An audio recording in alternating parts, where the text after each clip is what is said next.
It is an absolutely beautiful day to go racing here in Belgium. The thick trees of the Ardennes forest rise up and around this 7-kilometer, 4-mile circuit, and it gets set to be an absolutely wild ride for our trip to Belgium. Welcome to Beer League Spa Day and to race number 5 at the Circuit de Spa-Francorchamps. My name is Ola Rempel, alongside Austin Edstrom. We are bringing you all of racing action from start to finish on this Wednesday night. Austin, I think this is a track that you and I have both been waiting to be spun for about 2.5 seasons now. This is going to be one that throws up a wild race this afternoon. Yeah, no kidding. I mean, Spa, are you kidding me? In these things? I mean, this couldn't be more perfect. Thank God we didn't get it last season with the late models. That would have been low-key kind of boring. We got it with the Toyota GR86, the draft-heavy machines, slow cars, with these long straightaways. I mean, this is going to be absolutely fantastic. We're going to have battles all over the racetrack, and we've seen battle packs form so far this year. I think we're going to see that at the max tonight. We're going to see little 7-car packs all over the track. And of course, it's the classic layout, right? So the start-finish line not at the typical Grand Prix straight of the run down to La Source that we can see there on the screen. It's that start-finish line right at the back of the shot, the one that fires all the way down towards the Ile Rouge Raidillon complex down the hill.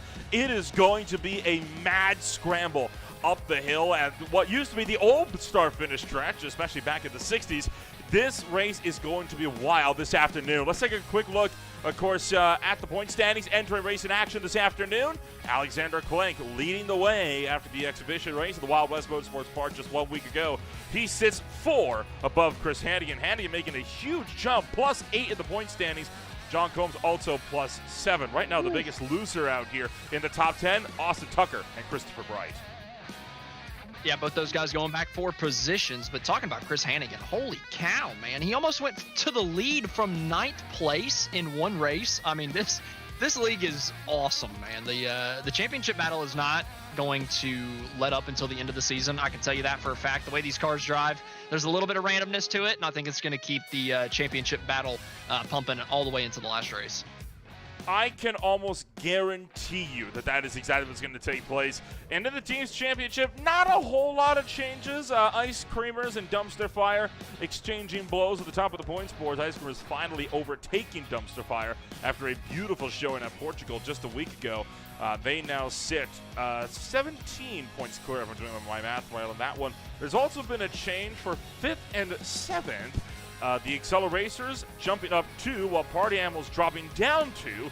Meaning the Diabetics, well, they moved up 1 place, but immediately got bumped down another one. They remain exactly where they started. Yeah, so they just have a new challenger in front of them that they got to run down. Nothing too different other than that, though. The Ice Creamers with a 60 beer disadvantage on Dumpster Fire, but still holding a 17-point lead.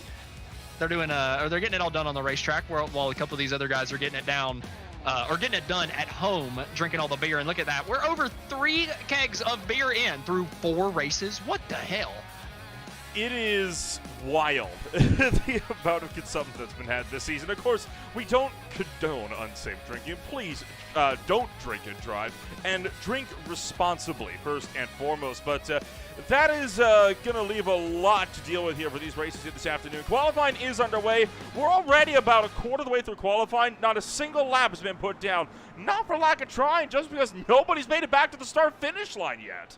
Yeah, the outlap took forever. These guys are crawling around this racetrack, and it takes an F1 car a long time to get around here. You put something that gets up to, in the mid 100s, and it's not going to be any quick whatsoever. And we're seeing that so far. Like you said, nobody's put down a lap yet. I think the first couple guys are starting to come around to maybe start doing that. A couple guys are about to take the line. I don't know if it's for their first lap or if they're completing their first lap. Looking like I'm thinking at the moment it may go down to some drivers getting some off-track 1Xs. I can tell you right now that Jordan Babcock is on his 2nd lap right now. You see one car go spearing off into the asphalt. That is on the outside of one of these corners. Still figuring out the names and refamiliarize myself with everything. It's been a while since I've done a race here at Spa, but we're talking lap times of about 2.5 minutes for these cars, and Spa is notorious for having some really bad off-track points. Yeah, I think that it's been a big talking point in a lot of the 24-hour races, right? I mean, I've heard people crying and complaining about that on all the forums, and I don't even race road courses. So like, I know it's a big deal around this racetrack. The off track seems like it's very, very easy to get them, and during qualifying, that's kind of the most important part. I feel like if you pick up a couple during the race, not really that big of a deal. You're probably not going to get to the incident limit to give you a drive through as long as you keep your car clean. But in qualifying, you've got to put a full, complete lap together. I think my strategy going into this one would maybe to be running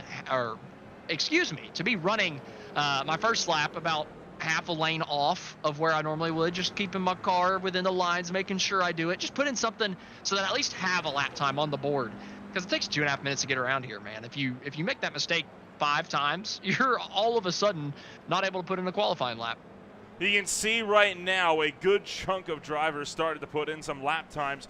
Currently sitting on provisional pole is Tyler Augustino. He is currently working his way through the top end of the circuit. That is through Lacombe and Malmedy, currently riding his way down to Bruxelles before setting himself up for Speaker's Corner. Now, Speaker's Corner used to actually be called No Name Corner, given that name because it was the only corner that didn't have a name. So that's what the name became until it became Speaker's Corner just a couple years ago. Why did it become Speaker's Corner? I have not even the faintest clue. Come on, man. You can't come in here. You can't come in here with a fact like that and then not finish the fact. I do know that it was after they reprofiled that turn. In the real world, this is obviously a scan that was used before 2000, even before 2012, right? This is about a 2010 scan. In about 2022, that corner was reprofiled to make it short, to make it a bit of a tighter corner, but it also extended it out more, so it's a little bit closer to 90 degrees now. Bit more runoff, too. It was at the same time when Eau-Rouge and Radeon got reprofiled with a bunch more runoff space on either side. That should just be called 1X corner. I mean, that's the corner that everybody cries about, right? During the 24-hour, that could just be called the 1X corner. It's a bad one, yeah. I know Radeon is another hugely bad corner for drivers. And one other corner on the circuit is the outside of Campos and Stavolo. Those are some also horrendous corners for off-track 1Xs. We'll see if we can pick up a driver that's just approaching the end of the first lap. But let's take a ride on board with Jeremy Castro. He can take us for a lap around this older version of Spa.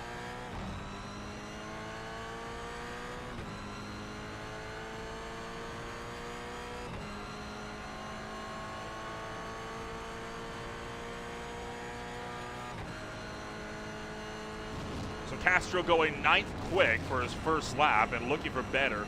Currently the fastest lap time of 2:47.3, so even though he is right now sitting 9th place out of a total of 23, he's still sitting almost 2 seconds off of the pole time. It's so easy to... In a lap time that is 2 minutes and 49 seconds, it sounds like 2 seconds is a big, big distance. But with how many corners are in this racetrack, if you can find half a tenth per corner, all of a sudden you have cut that gap over half. I mean, you have nullified the advantage that whoever else in front of you has. And you got to think too, a lot of these guys at the front of the pack are probably draft lapping. And Jeremy Castro, I haven't seen anybody in front of him. And I think that this is one of the one of the racetracks you need to have a drafting partner the most for qualifying. I mean, maybe Le Mans would be more, but other than that, I mean, I would need Spa. It would be at the top of my list.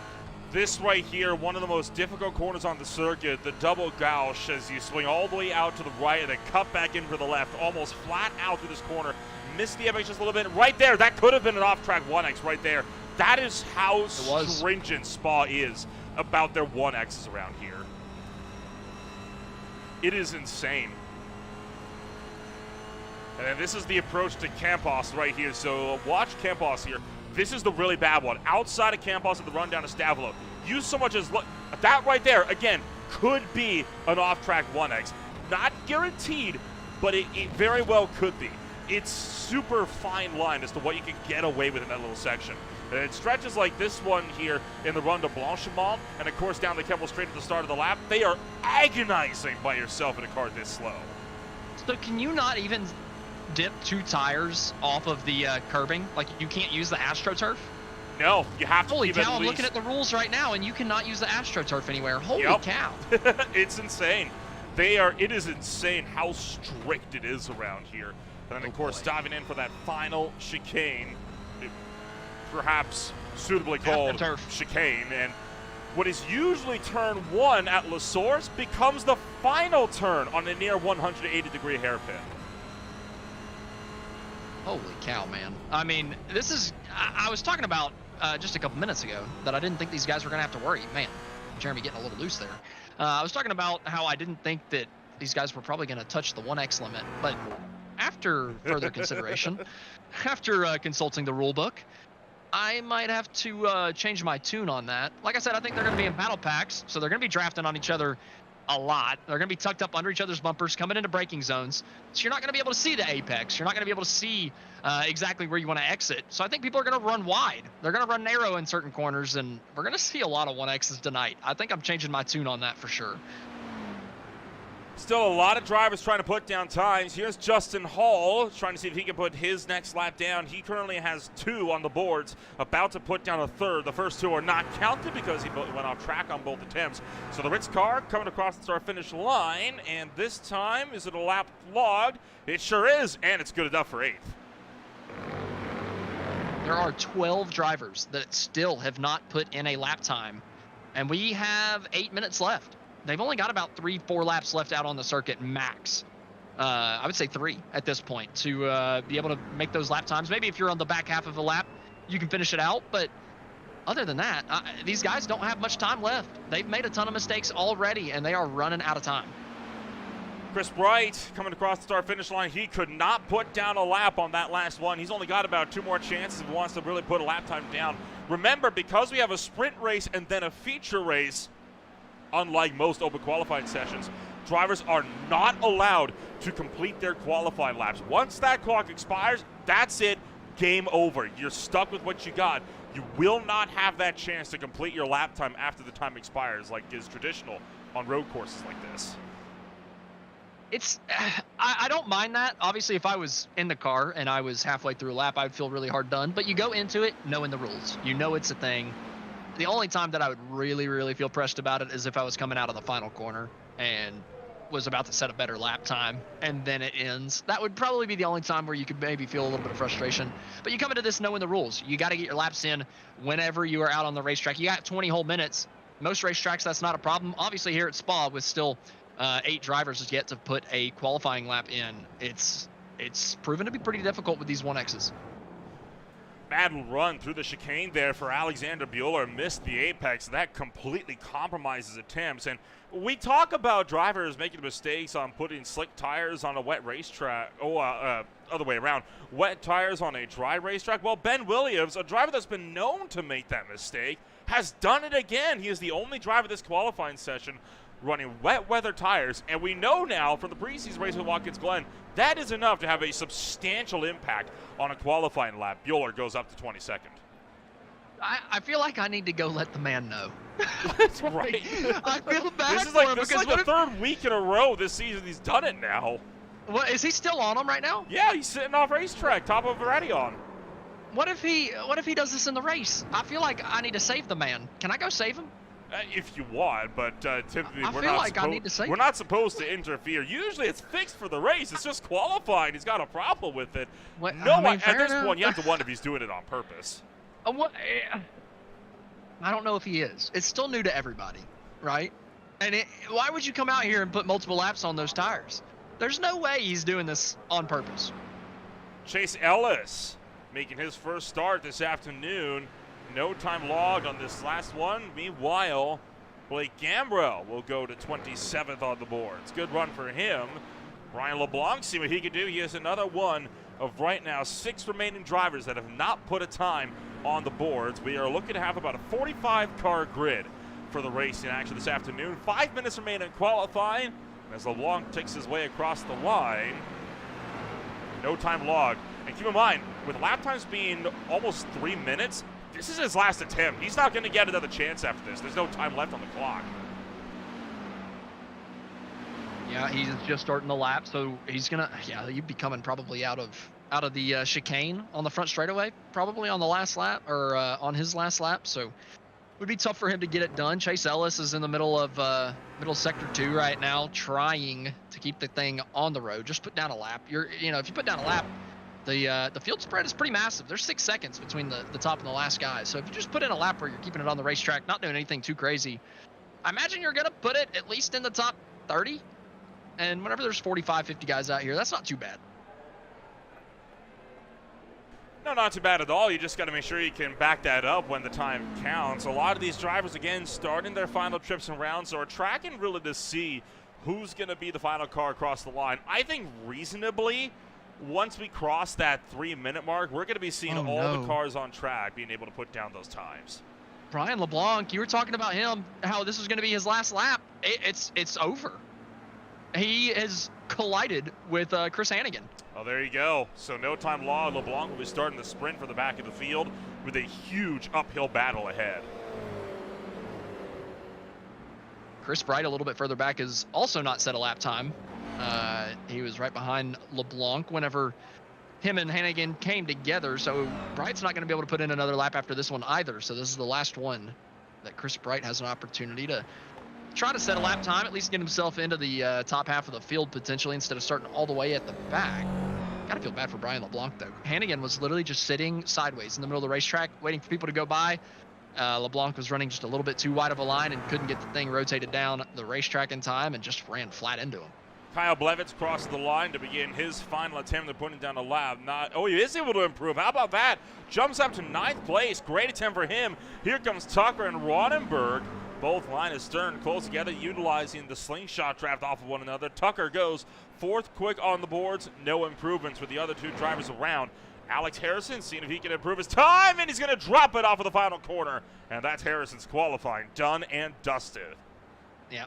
All these guys crossing the line, this is going to be their last, or they're coming across the line for the last time. They're not going to be able to make it all the way around. We are under that 2-minute 47:50 range.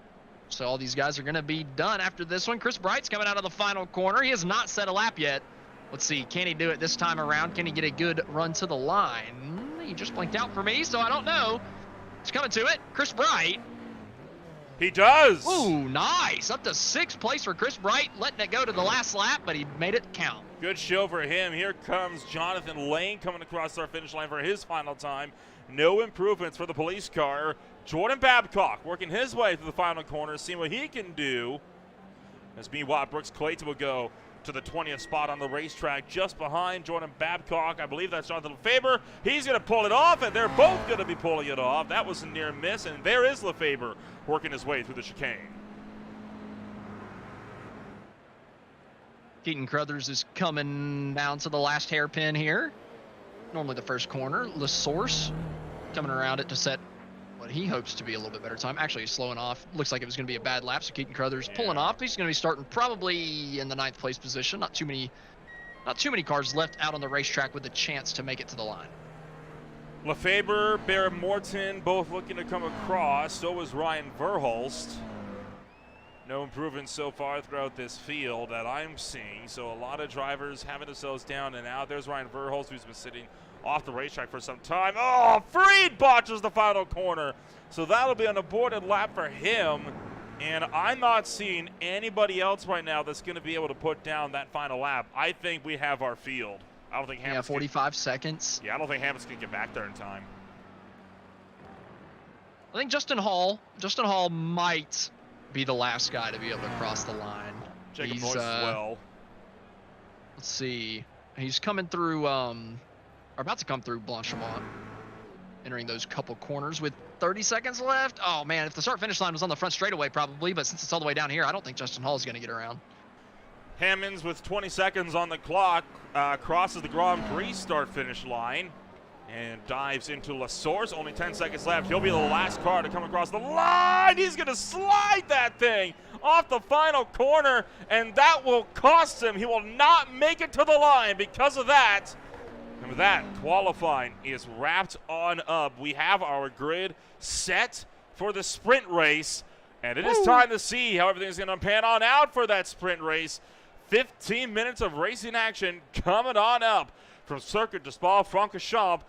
So we get set to go racing in beautiful Belgium in the thick of the Ardennes. Starting this race on pole position, it is going to be Aaron Thacker alongside Tyler Augustino. Steven Clinton starts third, Austin Tucker is fourth, Alex Harrison is fifth, Chris Bright is sixth, Ronenberg seventh, Hannigan is in eighth, Keith Crothers is ninth, Kyle Blevins rounds out the top 10. From there you got Chris Flamion, Ryan Clanton, Justin Hall, Josh Freed, Jeremy Castro, Evan Campbell, Tyler Carlton, Alexander Hammonds, Jason Leaf, Brooks Clayton, Corey Barrett, Darren Bly, Shane Cameron, Alexander Bueller, Barrett Morton, Jacob Noyes, Blake Gambrill, Ryan Murphy, Ryan Furholst, Adam Klein, Ethan Conde, Jonathan Lane, Adam Jackson, Graham Jordan, Tyler Vietnam, Jonathan LeVaber, Jordan Babcock, Ben Williams, Tanner Klein, Morgan Otto, Chase Ellis, Giovanni Romano, with Brian LeBlanc, Andros Velhot, and Steph Purcell bringing up the rear, the bottom four, not putting down laps. Talent on display week in and week out, twice a week. Twice a week now instead of just one. Exactly. They have doubled your duty this season. I mean, my goodness. Joseph answered our YouTube chat wondering, how does positioning work if multiple drivers end up with no qualifying time? I'm not 100% certain on that, actually, for a league race. I know in officials, they base it off of iRate. I can't say for certain, though, if it is the same for league sessions. Well, I can tell you right now that the 4 guys that did not set a qualifying lap at the back of the field are organized in order of iRacing. Okay, or iRating. I think that tells it right there. Then, right? It bases it off of iRating. So there you go. It's judged off of iRating. Now you know. The more you know. I learned something new today as well. So your iRating does matter in leagues. Well, I knew it did that for official sessions. I wasn't sure if it did the same for leagues, but regardless, we're gonna get ourselves all gridded up and ready to go. The revs start to build. Green light kicks on. We're underway for the 15-minute sprint race. Aaron Thacker on a hot launch all the way down and then towards turn number 1. They're already crashing the back. They didn't even make it to the start finish, and we got a big pile in the back. 4, 5, 6, 7, all stacking in at the tail end of the field as the leaders work their way up through Radillon and down the Kettle Straight. Yeah, in hindsight, we should have known that starting on that straightaway was probably not going to be good with the walls on both sides. Nowhere to go. And like I said, down this straightaway, it's going to be insane coming down into the real turn 1 on this layout because these things are crawling, but they're all in the draft, and they're all slipstreaming up to each other down to the first corner. All trying to see who's going to survive through Lacombe. This is where it gets tight. He's in first. They're going to double it out. Hannigan takes the lead. And how about that? That was a very clean launch from at least the top half of the field. Well, looking at the start, Chris Hannigan had a really, really good jump from the 8th place spot, immediately picked off one guy in his lane. Oh, he spun around. Oh, wow, what a quick recovery. I can't believe he got back on the racetrack that quick. But either way, Hannigan had a heck of a start. And like I said, that slipstream down the front until you get to the real first corner on this racetrack is just so long. My word, Austin Tucker can't catch a break. Hard hit. That was for LeFaber that got taken into the wall there as well. Still double file all the way through double gouges. That's a couple 1Xs. Yeah, no kidding, as we fire our way through. Now, granted, not a problem when you're over here in sprint racing action with only 15 minutes on the docket. I think if you manage to reach that instant limit in a 15-minute sprint race, I think you have bigger problems on your hand, to be quite frank. I think they might have drank a little bit too much before the racing action started, if that's the case. Darren By goes spearing off, and oh no! Another car goes up in sympathy and clotheslines him right in the driver's side door. Still up in the front. Chris Hannigan leads the way at the head of this field, and a very wild start from the entirety of racing action here this afternoon. Let's see if we can take a look and find out what happened to Adam Klein, Ryan Verhulst, and more. This is just getting off the line. Yeah, I mean, it's just mayhem. Just one little bumper hook turns these guys sideways, bouncing back across the racetrack, and, well, it becomes a parking lot because there's just about nowhere to go. I mean, almost the entire track is blocked. There's one lane to the inside wall, but they were just wrecking there and bounced off of it, so you really have no idea where to go on that initial start. Well, it takes out a lot of guys. Luckily, that damage gets repaired immediately, so we're A-OK, and they're battling side by side for the 4th place spot. And 3 wide, 2 rows deep, a little ways behind to that run down to La Source. Right now, Ethan Conde hugs the inside. Bueller's trapped in the middle. Kyle Blevins up on the outside. 3 wide. Oh, look out. Around goes Corey Barrett in the Cheez-It machine. He'll spin to the inside. Bear going to drop all the way back. Hannigan leads lap number 1 of the sprint, but here comes Tyler Augustino through Radion. How much does the field bunch up coming through here? Coming through the straightaway every time, especially with the leaders getting side by side coming to start lap number 2. That could really slow both these guys down. Everybody behind them in the slipstream. Can anybody else make a move before we get down into the first corner? Chris Hannigan, see if he can fend off Tyler Augustino. Augustino trying to go the long way around Lacombe. Can he take it off through Malmedy? Chris Hannigan gets pushed off the track on the right-hand side. Augustino sweeps through. He is now into the race lead. His teammate Eric Ronneberg sits just a little ways behind. And now there is Ronneberg down to the inside. A lot right now of Hannigan's crew stacked up behind him and ready to rumble. Yeah, the Diabetics lined up 3, 4, 5 right now, all stacked up behind Chris Hannigan, who's getting mugged right now by Eric Ronneberg around the outside. Ronneberg using absolutely all the racetrack, a little bit too much, but he takes the spot anyway. Ronneberg up to second. And it was a great move from Tyler Augustino down the straightaway not too long ago to take the race lead. I have a feeling we're going to be spending a lot of this race focused up on the front runners. With how draft heavy this racetrack is, I doubt we're going to have much time to take a look at what's going on deeper in the field. Hannigan and Ronneberg trying to close up to Augustino. Now, Augustino is breaking now, almost a second clear. But again, bump drafting. We saw it big time at Watkins Glen. This is a track where it could be a viable strategy, especially in the runs through towards Blanchimont and towards Lacombe out of Radion. Well, I don't think that the leader's going to get away very frequently today, but his opportunities are going to come after the first long straightaway.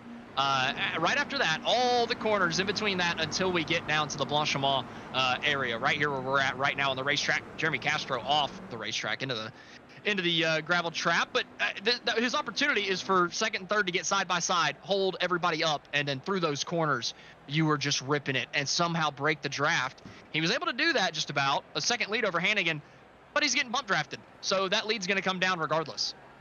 Chase Ellis, I thought for a moment, had an off because he had taken the toe back to pit road. Looks like he had a pit road start and, took the toe for the pits when he realized just how far away the rest of the pack was. Around goes the Ruffles machine. Factor gets dumped to the chicane. He's going to hemorrhage positions, and there goes the 45 going around the long way outside the chicane of that run down to La Source. Marked down one less driver now for the Diabetics, and now Chris Hannigan seeing if he can maybe work with Eric Ronneberg as they work to close their way back up to Tyler Augustino. These things are already super slow, but what sucks even worse is getting stuck.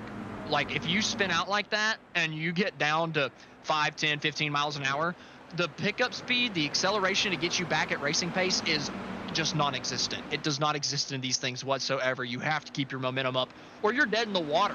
And we saw that with the pole sitter right there, Aaron Thacker, going around in the last chicane, and well, it just took him forever to be able to get going, and he got passed on the outside by a good handful of people. And there you see Ronneberg pushing Hannigan all the way down the straight, and they're able to reel in almost half a second just down the Kemmel straight alone, but then he pokes the nose out, tries to make the move into turn 2 in Lacombe, not able to get there. Augustino Hannigan just hangs on. Chris Flams is around at the back of the field, and this 137 is around. Just seems like that outside line is the beneficial line through this first chicane, unless you get a little bit too greedy on exit and take too much of the exit and turn yourself across the car on the outside. That's unfortunately what happened there, but it seems like that's the spot to be. You kind of have a little bit of an advantage. You get the early apex into the second corner, and most of the time it seems to be working out for these guys so far. We're 12 minutes into the heat, or sorry, 7 minutes into the heat race, I believe, and we've only completed 2.5 laps. It's pretty wild to see just how much everything is starting to pan out. It's actually 3.5 laps while we're turning to that third lap. So we've completed 2.5. Oh, there goes Jason Lee. Nearly got turned by Freed. He's going to save by bad math by distracting everyone from my mistake that I just made. Tyler Carlton sits just behind. He was the one that got into the back of him. We got even more cars scrapping down for positions all through the midfield. I mean, there's a lot of fighting all over the racetrack. I know we've been focused a lot towards the race lead. It started to break up a little bit. Now 4 cars close enough to maybe challenge the race leader by the end of this. But everywhere through the field, it's just these little 4, 5, 6 car packs where everybody's drafting off of each other and getting huge runs, trying to get every position that they can get. The unfortunate part about that, and I think we're going to find this out in the main race later, unless you get a caution, once you've found your pack, you're not gonna climb up to another pack unless you get a bumping partner down the straightaways and you're both the 2 leading cars. I think once you're stuck in the second pack, you are just eternally a second pack driver. We got to remember as well that the top 12 invert after tonight. So right now, this battle between Tyler Carlton and Jeremy Castro, this is really the battle here to see who's going to be starting on pole for the feature races. This scrap right here down through La Source. If you're driving like Jeremy Castro, you're going to be starting this race in first place with finishes like this. But for Aaron Thacker, just 2 tenths behind, now a 10th and a half. If he finishes 13th, he's starting 13th for the main event as well. And I think at most racetracks that would matter a lot. And now don't get me wrong, I think finishing in the top 12 is going to mean a lot here because like you said, you immediately jump up to the lead. So at worst, you're coming into, the first chicane at 5th place, maybe if you have a bad start. But if you start anywhere in the top 15, you've got a chance to come out of the first couple corners in the top 5. We saw Hannigan do that from 8th into the lead after the first corner. I feel like there's so much draft. If you have a good enough start and have that forward momentum all the way through Eau Rouge, Radion, all the way down the straightaway, you're going to be in the hunt for the race lead, just like Chris Hannigan has found himself once again all over the back bumper of Tyler Augustino. There's a lot of scrapping going on deep in the field here, door-to-door contact, and this is right now for about 16th on back. It's a big fight we saw going on. That we saw again Ronneberg pushing Hannigan to within 0.3 of a second of Augustino. I think they're going to get to the next lap if they can keep it side by side. But meanwhile, these guys are going at it back here as Blevins, Clayton, Campbell, Romano, all in a blank. The 71 gets turned right into no-name Ben/Speakers Ben. They're both into the wall. Oh, Giovanni Romano done a heck of a job driving up from 42nd to 20th in just those handful of laps, but just a little bit of netcode contact coming out of the corner, sends Campbell across his nose into the apex of the next corner, which is probably the worst place to send somebody because they're going to come right back up across the racetrack and destroy you, and that's exactly what happened to Giovanni Romano right there. Luckily for him, he likes starting at the back, so I'm sure he's okay with it. Meanwhile, Tyler Augustino has got Chris Hannigan all up the trunk lid here. Hannigan seeing if he can put that Sonic Burgers machine onto the pole this afternoon. He's going to be looking to push that 69 car all the way down this straightaway here up to Blanchimont. And the reason why, he knows that if he doesn't push him here and he goes for the overtake, he's just going to be passed right back the second they get to the Kemmel Straight. Not only that, if he pulls out too early, all of a sudden, the 2 guys that were bump drafting behind probably could have made it 4 wide before we got down into the chicane. So, he loses it. Big trouble for Augustino. Goes around to the final chicane. Almost said the final corner, but forgot turn 1 is not turn 1 this time around. Chris Hannigan to the lead. And he's got one of his teammates just 2 cars behind in 3rd. Man, Tyler Augustino, he's only dropped to 4th, so it's not terrible, but he does drop into that second battle pack. I guess the only way that you can change your battle pack is by going backwards, dropping a parachute, dropping anchor, and floating backwards. Looks like we're going to have 2 laps to go at the line, though. Still enough time for 2 laps to get in. Nolan, I got to be honest. Thank God. We changed the heat race structure this season because I don't know if I could handle 4 3-lap heat races with 8 cars at this racetrack. Here comes Ronneberg looking to make that move around the long way, trying to squeeze in Chris Hannigan down the Kemmel Straight, not letting him get that optimal for Lacombe. They touch doors once, they touch doors twice, and the run down the straight, deep on the brakes. Hannigan just barely hangs on, but Ronneberg is ready to party if it gets down to it. Yeah, Hannigan drove it in. Hannigan drove it in too deep, and now Ronneberg's back to his inside. Yeah, I definitely combined them there. That was a weird little fusion. But either way, I feel like Ronneberg just can't win this, though. It's 2 Team Diabetic cars, and we've seen the draft play out. We've got a long straightaway right before the last chicane and final hairpin, and I just don't think Ronneberg's going to be able to do anything to beat 2 teammates. I think you're kind of right here, Oh, well, if McClendon does that, that's not the angle to get into that corner. That's going to completely, that might take get him him out a of the draft. slowdown. What in the world was he thinking? He came into the corner completely offline. Oh, Ronneberg just gave Hannigan a tap. It's getting racy up here. If you go too far wide outside of that corner and you cut back in to get a better run, you can get a slowdown penalty for that corner, speaking from experience. So McClendon has got to be careful with that. Hannigan is struggling, dude. And that's not a good corner to make a mistake, because now Ronenberg has the run all the way down the long straightaway into the chicane. I said I didn't think there was anything he could do, but McClendon kind of threw back there in third, and now Hannigan is on an island trying to defend it. Here comes Ronenberg looking to go around the outside, touching doors again in the run down to Blanchimont through that fast left-hand kink. This time in these cars, it is flat out, even when you're side by side for the race lead of the sprint. Down into the chicane, looking like Ronenberg with Justin, but he overshoots! Hannigan with the cutback, trying to cut him in, and he's going to take the lead back on the exit of the chicane, but bobbles loose on the AstroTurf, and that gives a run back to Ronenberg. Oh, is that not a slowdown? I figured that wide on the last chicane. All 4 tires off the rumble strips. No slowdown for Hannigan, it looks like. Hanging on to the lead, coming to the white flag.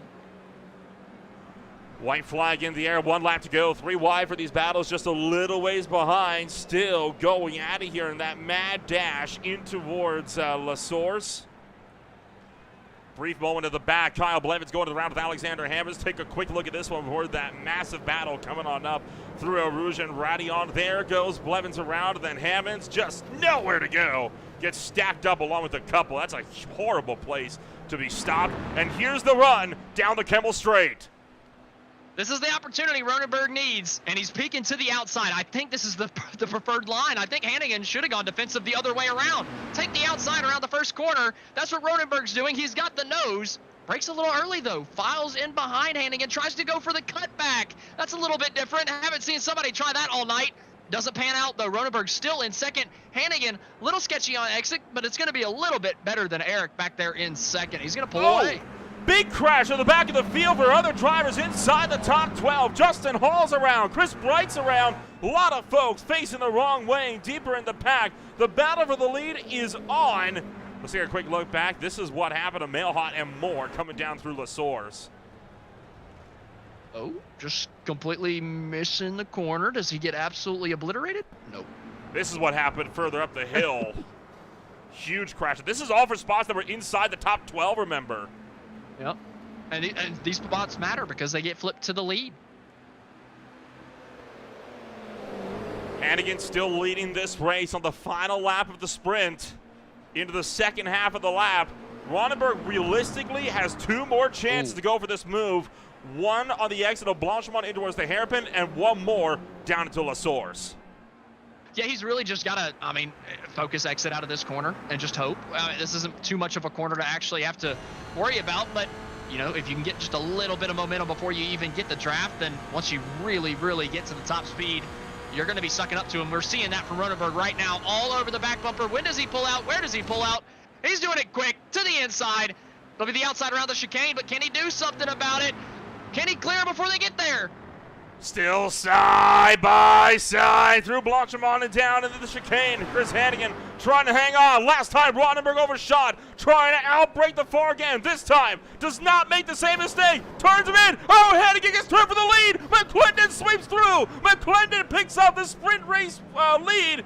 And with no one behind, that'll be an easy W for Steve McClendon. Just has to get a clean run through La Source. And then that'll put McClendon into the lead, and he'll start 12th in the sprint race as Hannigan got turned into the final corner. Now the only question is, who's going to start on the pole as everyone else still battling it out behind? Oh boy, McClendon said, "Thank you very much, sir. I will take that sprint race win." And man, we got a 6-way battle here for the top 12, trying to figure out who's going to start on pole. A lot of guys coming across the line there at the end, and it looks like Justin Hall. Looks like a little bit further back. Justin Hall is actually going to be the one to do it.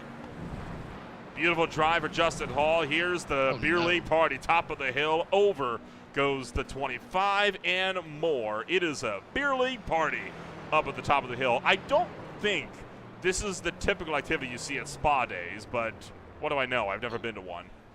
I wouldn't say so, but either way, going back to that last incident between the race leaders, Chris Hannigan, I feel like just crowded Ronenberg too much. Ronenberg was on the very inside red rumble strip. Obviously his exit was going to be a bad line, but at the moment they collided, Hannigan just didn't leave him enough room on the apex of the corner. Holy cow. My word.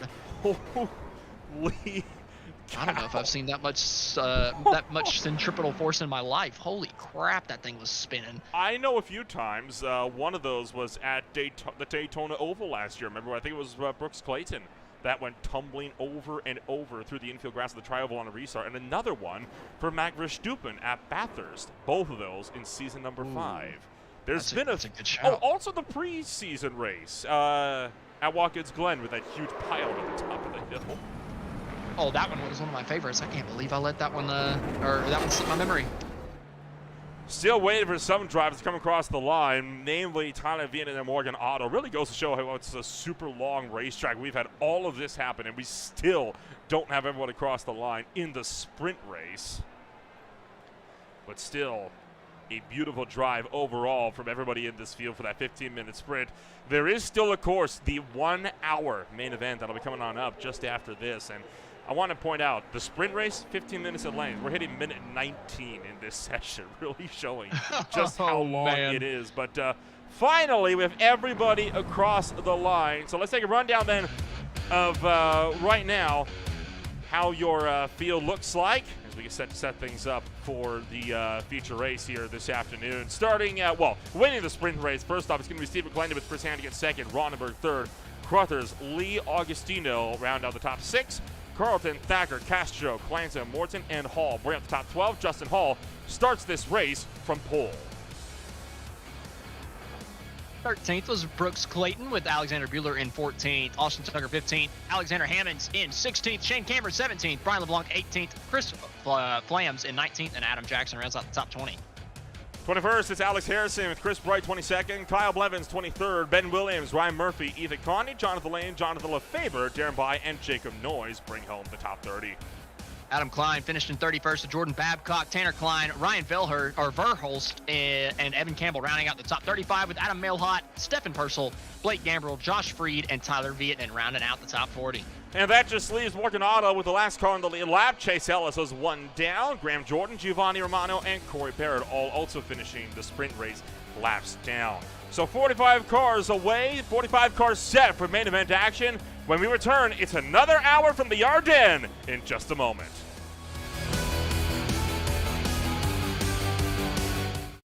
Racing isn't easy, but experiencing it is. iRacing puts you in the driver's seat with the industry's leading sim racing game. Drive on laser scan replicas of the greatest racing circuits from around the world. Go head-to-head against other drivers chosen by skill-based matchmaking to ensure competitive racing at every level. Compete across all your favorite series. In officially licensed cars, engineered to deliver the most accurate driving experience possible.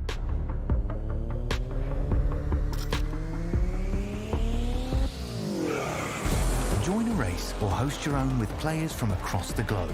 Race against the computer or in a league with friends. Feel the thrill behind the wheel. Visit iRacing.com.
Welcome back to the Circuit of Spa-Francorchamps. We are just about ready to go racing for the 1 hour main event. Still have got about 45 seconds before racing actually gets underway. Austin, it was a wild one, and I'm willing to bet we're going to see a lot of carnage when we go racing here on the main straightaway for the feature. Yeah, I mean, we saw the initial start of the sprint race, and it was nothing to laugh at. I mean, it was something insane. I mean, the initial start, obviously, just getting through the gears, a couple guys spinning before we even get to the start-finish line. Always classic. You love to see it. And then, obviously, coming down into the first chicane after the long straightaway. I mean, we had a pack of 20 cars, all with a chance to come out of that corner with the race lead. So this initial start will be insane, and there is absolutely no telling who in the top, honestly, 15 is going to come out of it with the race lead. There's no telling indeed. Drivers already started to line up on the grid, some of them getting more of a memo than others about what direction this track is racing in, but checkered flag will fly on this 5-minute warm-up session. And it is time to go racing for the main event for the Beer League Spa Day over here at the Circuit du Spa-Francorchamps. Starting this race from the pole, it'll be Justin Hall alongside Barrett Morton. Ryan Glenda starts third with Jeremy Castro in fourth. Aaron Thacker is fifth. Tyler Carlton brings it home in sixth. Tyler Oxino is seventh. Jason Lee is eighth. G.G. Carruthers is ninth. Eric Gronenberg brings up the top 10.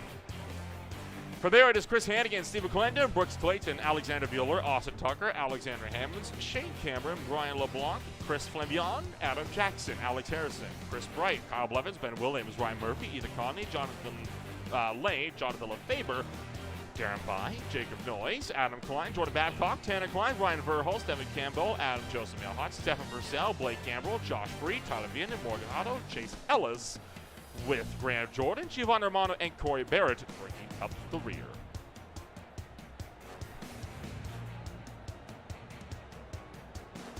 Well, your favorites then to win this one here, Austin. We've got about 60 seconds before we go racing.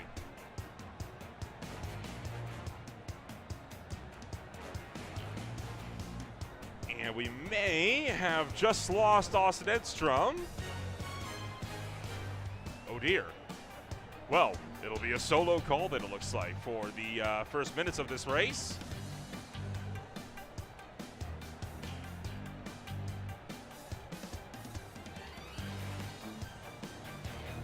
So technical problems on our end here. We're going to try and get those sorted for you here shortly, but right now we are just about ready to go. And, well, the reason for the technical problems, Austin's power just cut out. So we'll do our darndest, and we'll hopefully be back up in racing action here shortly.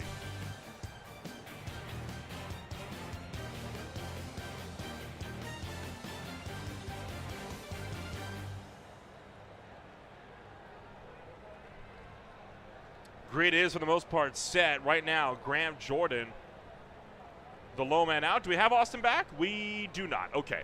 So that is going to be it. It'll be a solo now from this point onwards. The lights flick on.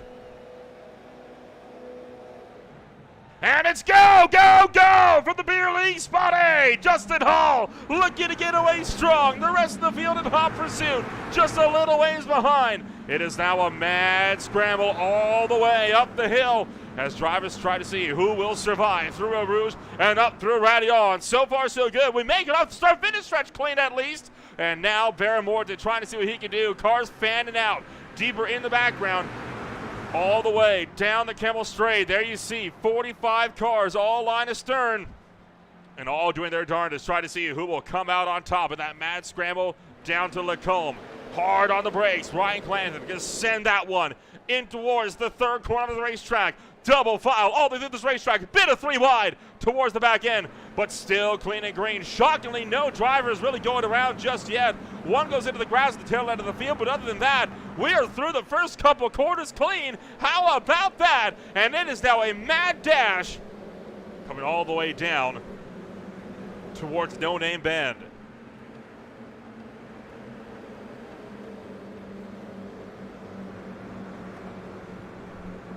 Quite a few drivers swinging out, using a lot of that extra runoff AstroTurf that is possible, but for now, Everything looking safe and sound for this field. Tyler is swinging out wide. One car way off into the grass. That's Chris Hannigan spearing off towards the wall. And believe Hannigan may have gone into the wall, and he has gone into the wall a little ways behind. But other than that, everything is sorted up here at the head of this field. Clanton still leads the way. Aaron Thacker looking for the inside of the Ruffles machine.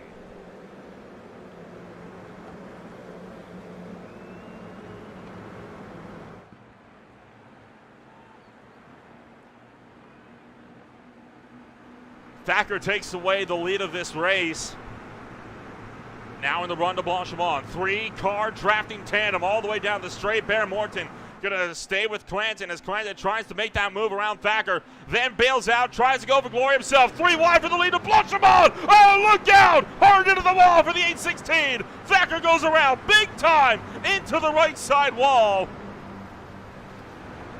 And after all of that, an absolutely monster of a hit. And oh boy, Chris Hannigan with a very near miss. And we've got problems in the chicane. 1 car going around. Able to get itself sorted, looking like it'll be Tyler Augustino, though, who will be leading the lap at the line. Aaron Thacker with a huge off at the tail end of the field. And we'll try and see if we can get a look on board with Chris Hannigan here and take a ride and hang on. This is going to be a wild one. This is, well, there's first off the ride that he took into the wall, and then this is with Hannigan on that approach to Blanchimont. Already 1 car off. Has to scramble in, and oh boy! Almost nowhere to go. Could have been a nasty incident. Turning lap number 2 up through Radion. Ronenberg hangs on to Lenny Bueller, Cruthers, and more, tucked up line to stern.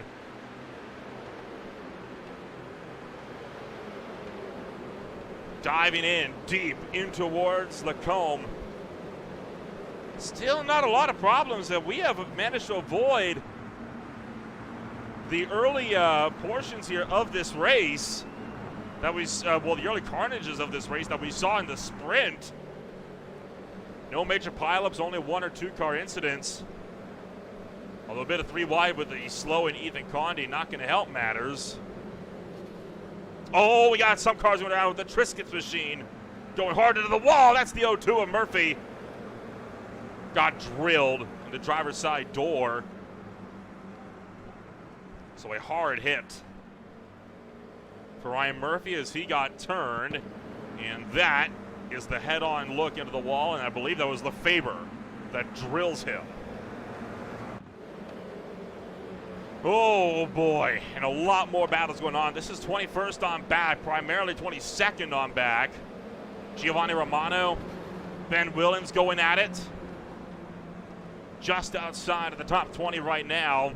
Oh, look out! Williams scrambles the back end. Here comes Ryan Verhulst's going to get through. Chris Hannigan tries to get through. They're going to rub doors. All the while, Baron Morton just went spearing off. Lost a big handful of positions. Caution window opens. This will happen to Morton. Oh, just got nailed hard into the wall. Clotheslined by a driver that had nothing to do with him. Just wrong place, wrong time. We focus up now on the battle for 5th. Eric Ronenberg trying to fend off Jeremy Castro along with Alexander Bueller.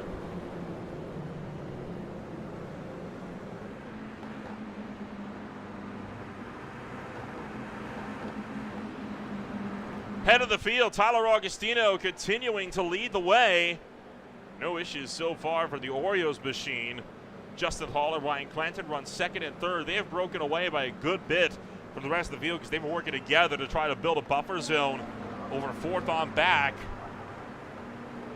You're currently tracking 7th place runner Alexander Bueller. A pretty big head of steam. Jacob Noyes spun sideways, exit of La Source. Coming up over the rise for Jason Liam Moore, trying to see if there's going to be a big drafting battle all the way down towards Lacombe, and you bet your britches there's going to be. Here comes Eric Ronenberg, looking to see if he can make that move for the 4th place. He's going to poke out to the inside and commits into Lacombe. And can't quite get there. Now he's through.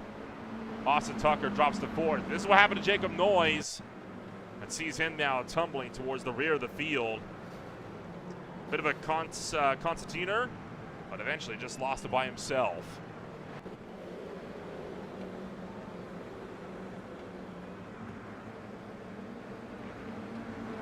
Meanwhile, Shane Cameron and Moore all still going at it, while drivers are in a pretty fierce scramble. Already almost 10 minutes deep into this 1 hour main event. As you saw, a caution window is very much open.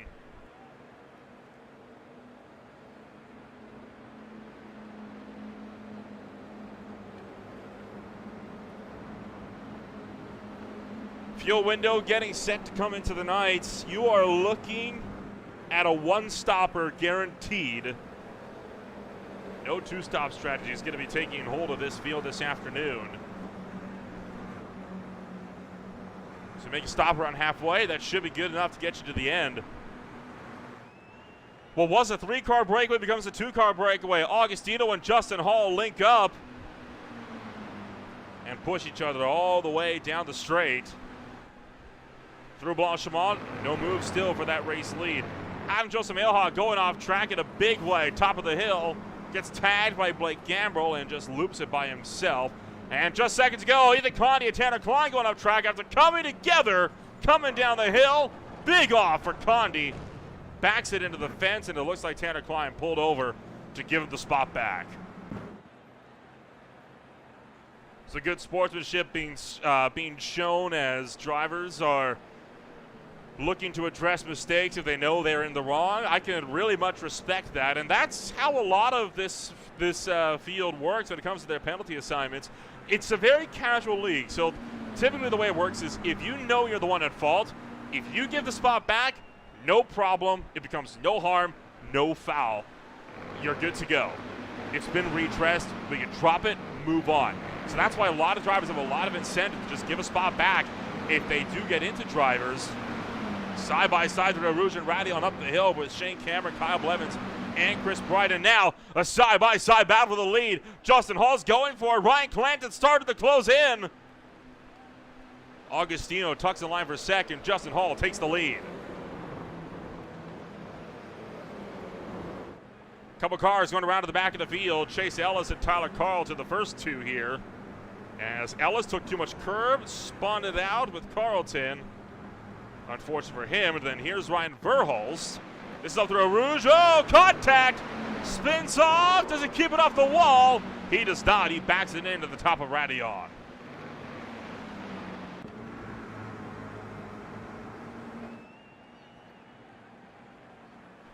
Through Speaker's Bend. Justin Hall continues to lead the way. This race has been relatively tame in comparison to the sprint race. Not too much in the way of fierce on-track battles. It's been very orderly, very much line astern. Everybody is being nice and patient with it. That's what we like to see. It makes for a compelling race like this. A few battles here and there, but nothing too serious. Alex Harrison makes a very orderly pass on Chris Bright. Further behind, Bear Morton, Blake Gambrill, Chris Hannigan. All packed up line astern, and look out at the 6 of Morton. Oh, sweeps out there. Chris Hannigan in tow. And Hannigan avoids being turned for the second time in the main event. Got a little nervy. Meanwhile, Brooks Clayton, Shane Cameron, Kyle Blevins. 3 drivers that run line astern through Blanchimont on a 3-car tandem.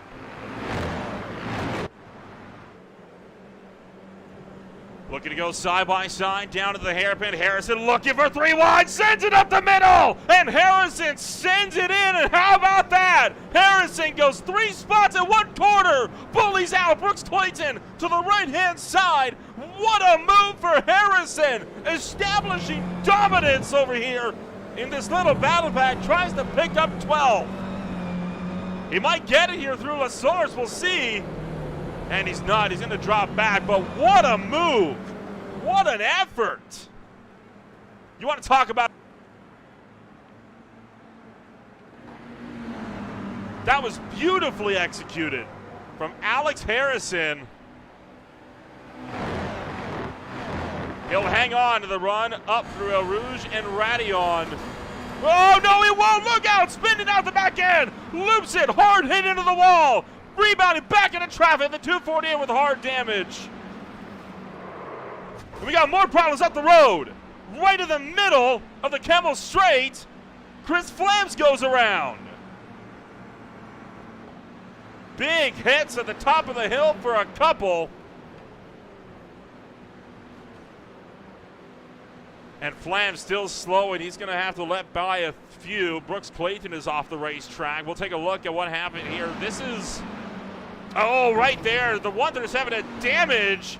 The wheel popped in, and that's what caused it to spin around. What kind of irony is that? And then this is Brooks Clayton. Just loops it and noses it into the Armco. Talk about a heavy lick into the wall, though, for Alex Harrison after he made the mother of all moves. That went from bad to epic to worse in about the span of 30 seconds. I cannot believe that.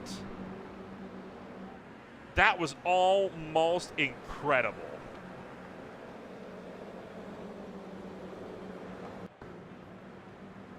Taking a look, we're going to back this up a good bit here. This is the mad scramble coming down in towards that final hairpin. Watch Alex Harrison here.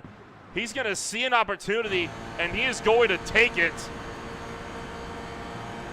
Opens up the door, sends it down the inside, and that makes him up 3 spots. A beautiful overtake that unfortunately got ruined with a big crash at the top of the hill. This was even after that, so a second incident sees him even further down the field. That is such a tough break.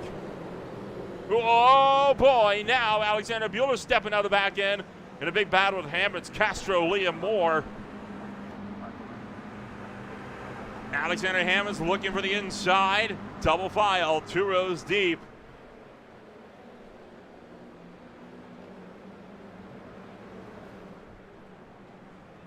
Through La Source. Hammonds hanging on. Bueller gets in front. Jeremy Castro, Jason Lee, Austin Tucker, all tucked up in a massive battle pack for 5th on down.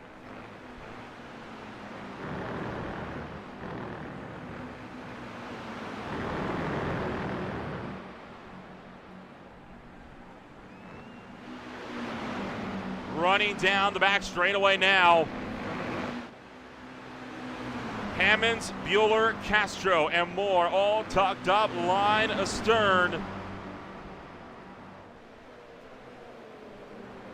There you see the absolute hornet's nest coming at you right into your living rooms. Hammonds hanging on, but it is just a pack of bees behind them, and all of them look like they've had a few rocks thrown at the hive.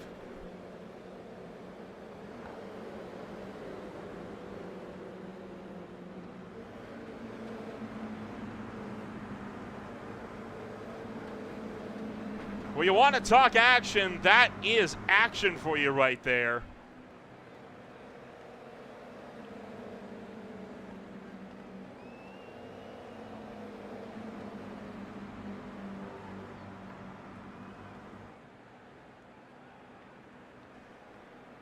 It was quite the ride that Alex Harrison took at the top of the field.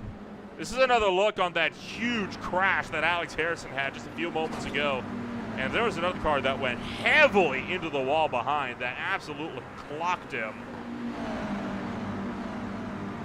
So here's Alex Harrison making his way up the hill through El Rouge and Radion. Does he get help? That's my big question right now. Was there contact? Yes, there sure was.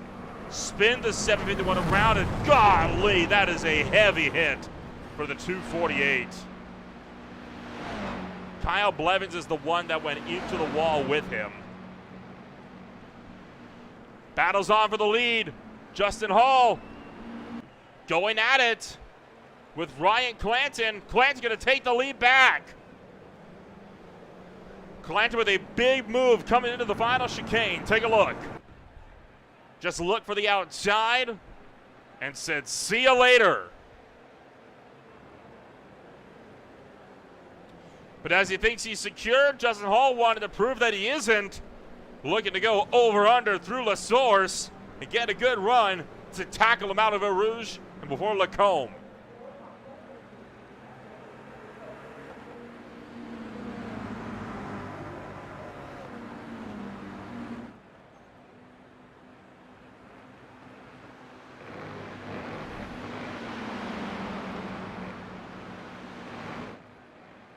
Four cars, all within 0.6 of a second. Clanton, Hall, Augustino, Ronenberg. Justin Hall looks to the inside. Ryan Clanton secures, at least a fourth place spot here. Justin Hall takes over the lead. Does Augustino go for the lunge? He does not have the room to do it. Hall takes the lead. Still side by side for second, third, and fourth. And they'll single and file it out on the exit of Lacombe. A few problems towards the tail end of the field. Tyler Vietton and Jonathan Lefebvre have had problems. Lefebvre hard into the back of Vietton, and oh no! Huge tumble. Tyler Vietton up and over and barrel rolling down at the final hairpin, ends up on his lid. Huge crash back of the field for Tyler Vietton to take a look at this. Lefebvre nails the back bumper. Kicks him sideways. Vietnam goes over once, twice, three. Slams the wall, 3.5. I think Lefebvre tried to roll him back over, and unintentionally they had 4.5 rolls before Vietnam came to rest on his top, right into the middle of the straightaway on the exit of the hairpin, and he was left stranded there with no one to help him out either. That is a big shame. This will be on board with Jonathan Lefebvre. That is a wild sight to see, barrel rolling down in front of you.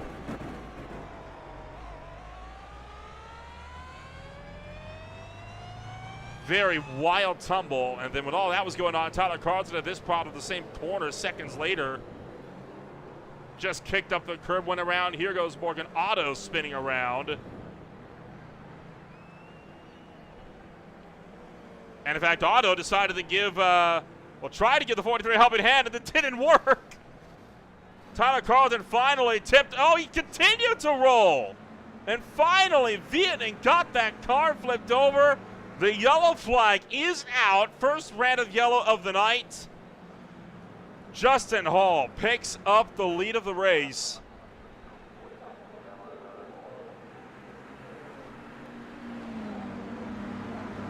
– 40 minutes to go. We're 20 minutes deep. That lets us dissect this wreck a little bit more. That is a wild barrel roll at one of the slowest parts of the racetrack. Lefebvre just into the back of the 43. And right there, it was Vietton tipping it up on the curbing that really kicked that car up and over. Sent him hard into the wall. Heavy impact, and then got kicked over a few more times.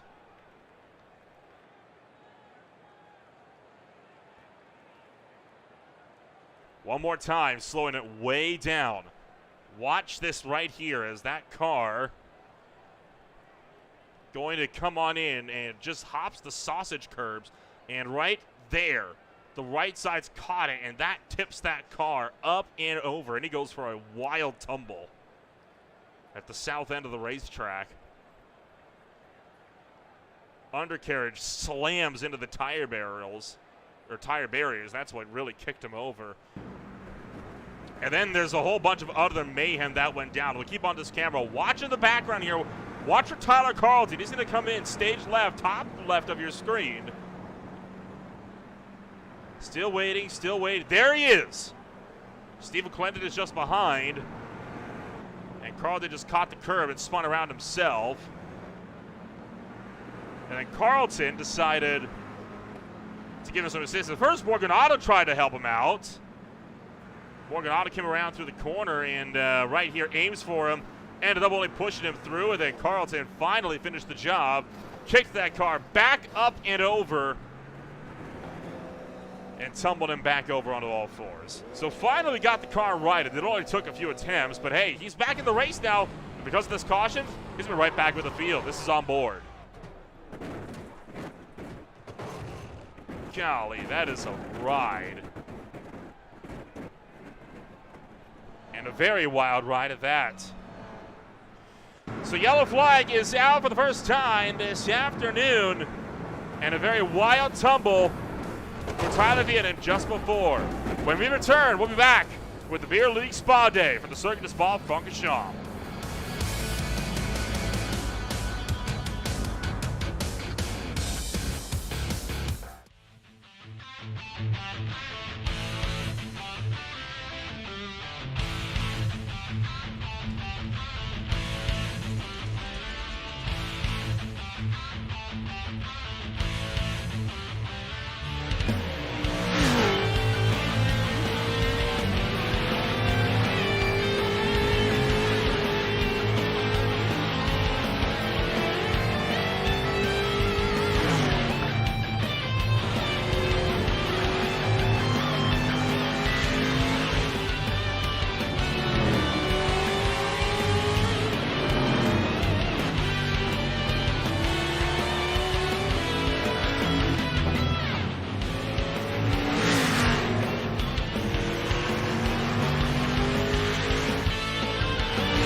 Welcome back to the Circuit de Spa-Francorchamps. We are one lap to green. The caution flag has been shortened, and that is, of course, due to the really long caution lap times that take place around this Belgian circuit. So we are going to be going green flag racing once again this time by. If you're just tuning in, welcome to the Beer League Spa Day. My name is Lola Red. We're bringing you all the action on Green Flag TV. Austin Edstrom was due to be beside me tonight and did start this race beside me, but unfortunately has had his power go out, so he's currently incapacitated. He's with me for the qualifying and the sprint race, and there's Bear Morton spearing off and going into the wall. That is behind the safety car. Everyone else lining up, getting doubled up and ready to go back to green flag racing. So going to be a wild restart here, just under half distance here. Be about 31 and a half minutes when we take that green flag. Should be a wild one.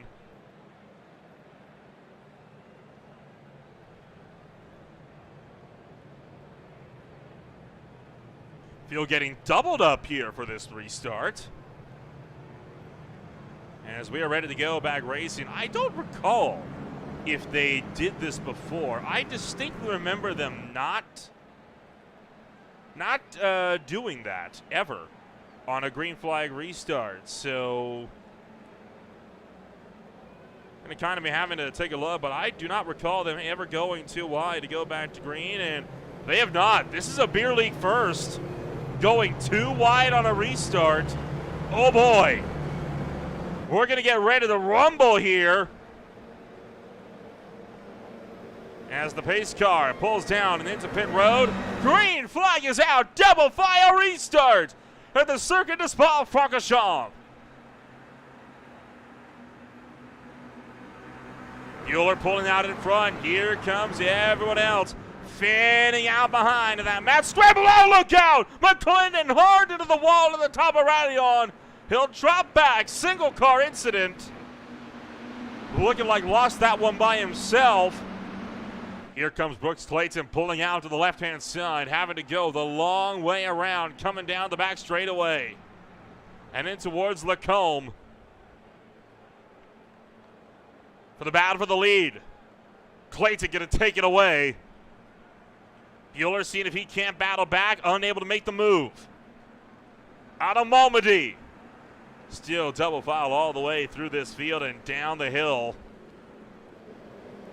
This is where it gets intense, is seeing who's going to go where. Oh, boy. We got a couple going around. Oh, that's going to be big. That's going to be big. 4, 5, 6, 7. Oh, it's a parking lot. Oh, here we go. Here we go.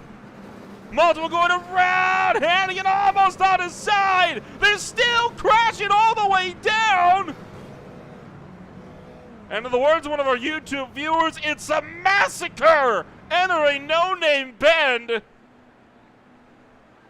Brooks Clayton trying to battle it out with Brooks Clayton here. That got crazy. Top of the hill. I have to say, we kind of saw that one coming. But I don't think quite like that. This is the look all the way down the hill as it is pandemonium. Watch the chaos coming down the hill. One after another car is getting funneled into this. Darn near half the field getting collected. And it wasn't until the end of No Name Bend did we finally see this battle come to rest. They're still side by side for the lead as well, by the way. Brooks Clayton trying to fend off, but Alexander Bueller going to take it into the final corner. Well, I guess into the final chicane, not quite the final corner.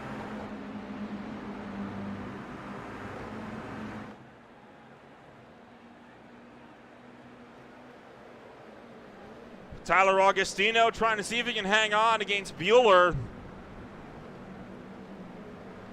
Brooks Clayton drops back to third. Bueller takes up the race lead.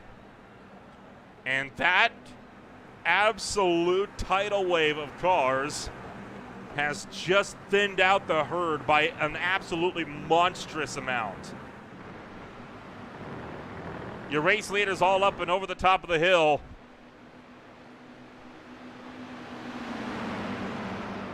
Will we see a move on Bueller for the lead coming down to Lacombe? Yes, we will. Augustino looks left. Bueller commits right. Brooks Clayton down in third. Hard on the brakes. Bueller takes the lead. Just another lead switch to add to the pile, of which there is an ever-growing pile.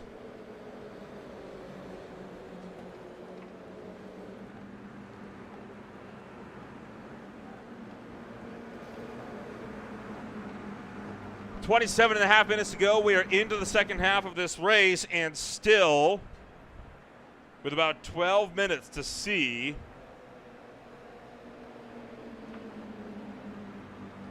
how everything is going to pan on out coming towards the end of this race.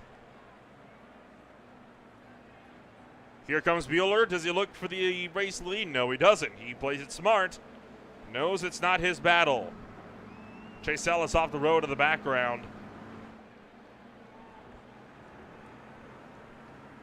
Lead battle is on. Bear Morton has gone around. Oh boy, contact with the 43. Spins it off at the double gouge and goes into the tires. And now Bueller pushing Augustino.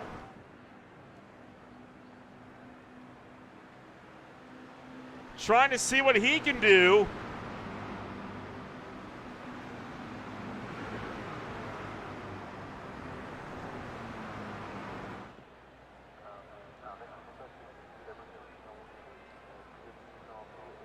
No moves being made into the chicane.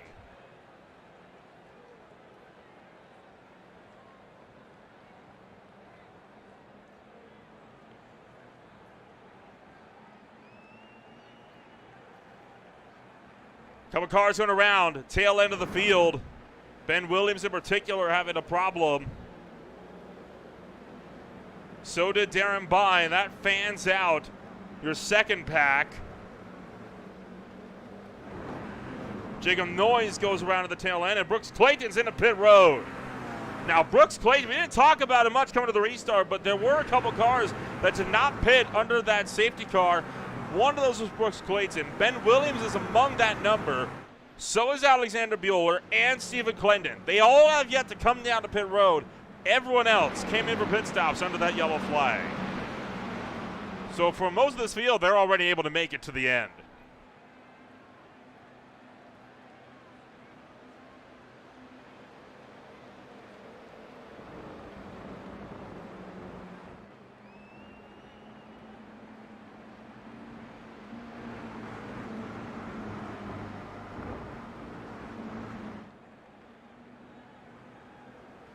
This dogfight for the lead going nowhere fast. 25 minutes on the docket. For the behind bit of double file, this is for 28th. Corey Bear, Morgan Otto, Tyler Carlton all fanning out. So is drivers like Jonathan Lane, Chris Bright, and more.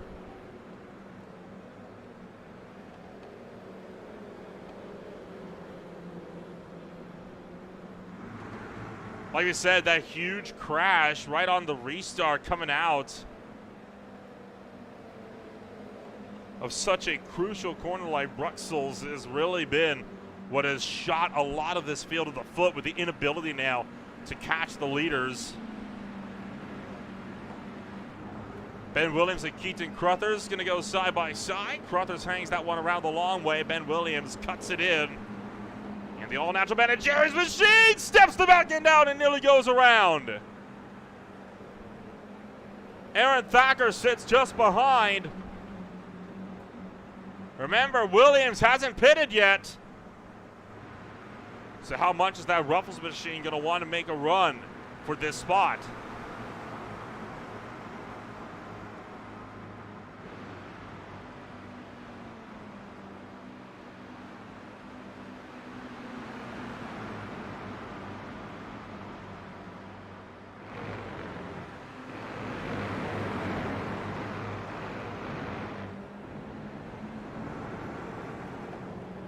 Fanning out 2x2 wide into that chicane. Trying to get themselves organized, but not much success in doing so. Further up the road, the battle for 5th. Brian LeBlanc thinking about a move on Austin Tucker, but couldn't quite get there. Oh, we think Condi going around. Jonathan Lane's around.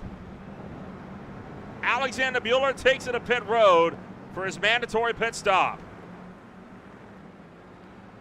So Condi and Lane both going around at the chicane.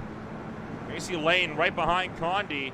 And Condi, took too much curb, spun it out. And then I think Lane did the same thing just a corner later.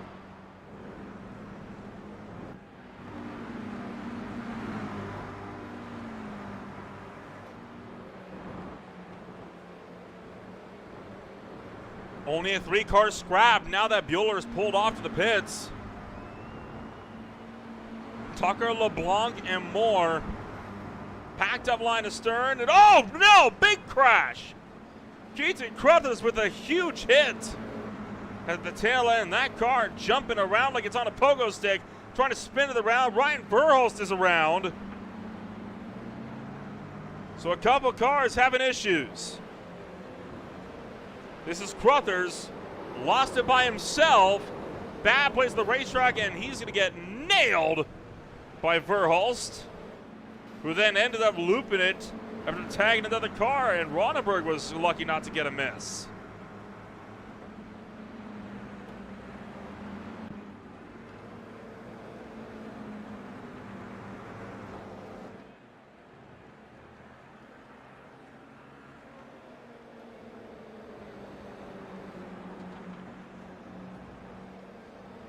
So Augustino, Hall, Hammonds, all still stacked up line astern. A few drivers taking it to the Astro in the background, and oh boy, Tucker nearly cleaning out Jason Lee to his right, and the second yellow flag in the night is out. Second caution comes out just about 6 minutes before the tail end of this season. And that is going to put Augustino into the race lead. Everybody has pit though, so not anticipating this to lead to anything too special. And with 42 out of right now 43 on the racetrack, I'm anticipating this to be a very quick yellow flag. So our second race break of the afternoon. We'll be back in a moment on Green Flag TV.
Racing isn't easy, but experiencing it is. iRacing puts you in the driver's seat with the industry's leading sim racing game. Drive on laser scan replicas of the greatest racing circuits from around the world. Go head-to-head against other drivers chosen by skill-based matchmaking to ensure competitive racing at every level.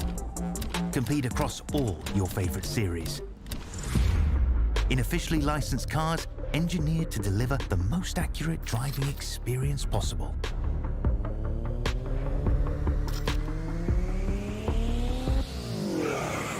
Join Join a race or host your own with players from across the globe. Race against the computer or in a league with friends. Feel the thrill behind the wheel. Visit iRacing.com.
Welcome back to Green Flag TV. We are just about ready to get back to Green Flag Racing here this afternoon. Tyler Augustino, still your leader. Justin Hall runs second. Hammons LeBlanc, third and fourth. Jason Leonos and Tucker run 5th and 6th.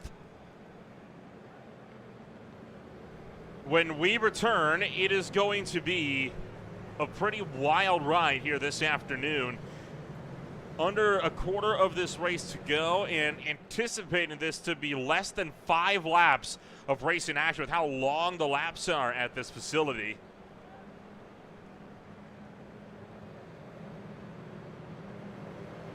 Nobody came down to pit road under this caution flag. Save for one, Alex Harrison came by down to the very tail end of this field. There you can see the 9 car started to fade towards the rear. A bit of stacking up going on deeper at the back of this 45 car field. And for a lot of the drivers caught up in that absolutely massive battleground on the exit of Bruxville's at the end of our last restart, they'll have themselves very much good positioning to make a run for some of these top spots now that the field is once again stacked up.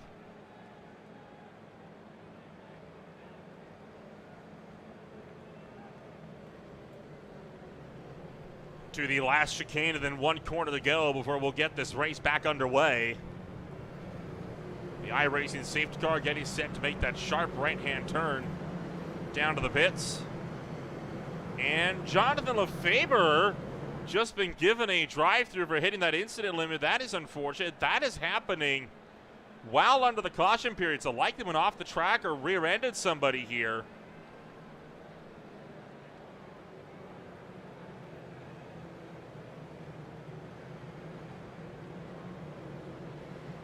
So Lefebvre effectively down and out. Pace car getting set to pull down. There's the sharp right-hand turn to the pits. Augustino launches. We're back to green.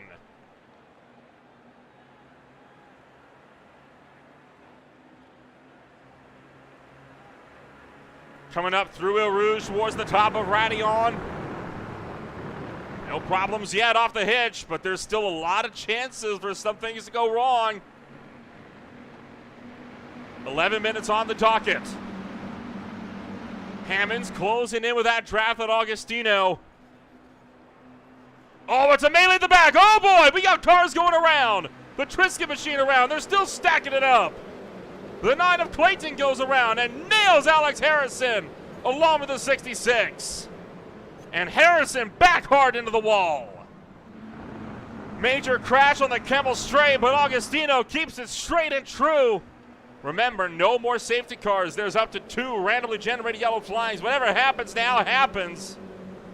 And this was the side of the last major pileup we had. Looking like this time we'll make it through safe and sound, but getting a little bit hairy. Oh boy, here we go. Flamion gets spun around and he's gonna get drilled head-on impact from Brooks Clayton. Carlton hard into the wall. He's gonna collect a couple. Multiple cars spearing off, sliding, slamming into the wall, into each other. And still spinning around. And here's whoever's left. One more car stopped sideways on the exit of the double gauche.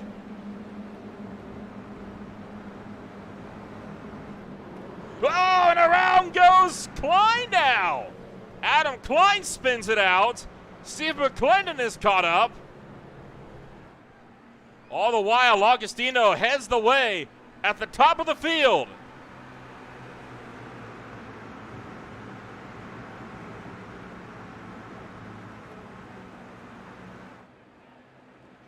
Nine and a half minutes to go. That's going to put us at about 4 laps of racing action, if that. Augustino heads the way. Hammonds runs second. Oh boy, we're stacking them up deeper behind. This is for 6th on back. Couple of cars checking up and able to fight around each other. Close quarters racing like no other in the Ardennes.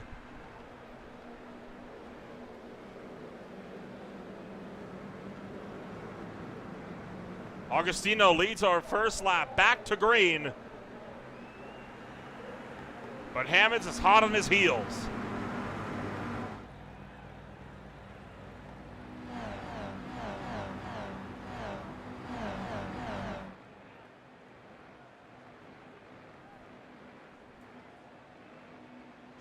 Up over the top of the hill.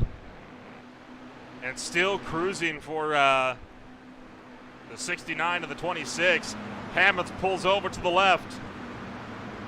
Trying to out-drag Hammonds down the straight with the draft. Jamming on the brakes. And Alexander Hammond sweeps through. He takes up the race lead. Great show so far this afternoon.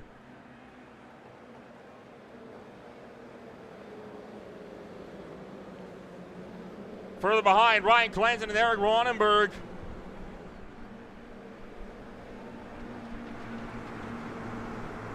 Ronenberg, oh no! Ronenberg turned hard into the wall. He gets pile driven by Josh Freed. Chris Hannigan spins around.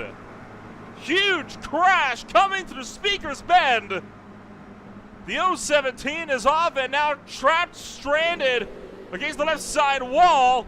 Can't back up because he's got cars coming through. Now he'll get to reverse. Oh, look out! Oh boy! Heart stopper moment, the worst place to be stopped. Gonna fling that car across the circuit to get himself back rolling. And put Hammonds into the lead.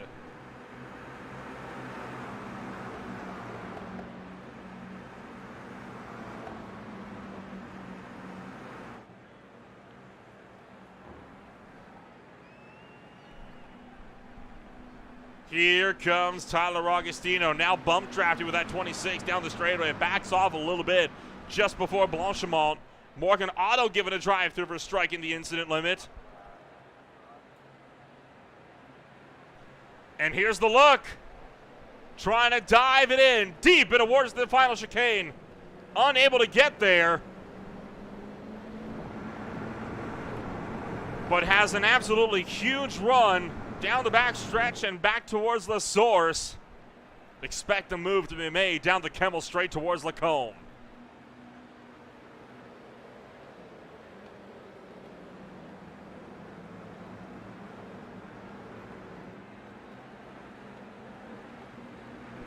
Ryan Clanton spins at the back of the shot. We'll keep eyes up on the leaders for that single car incident at the tail end.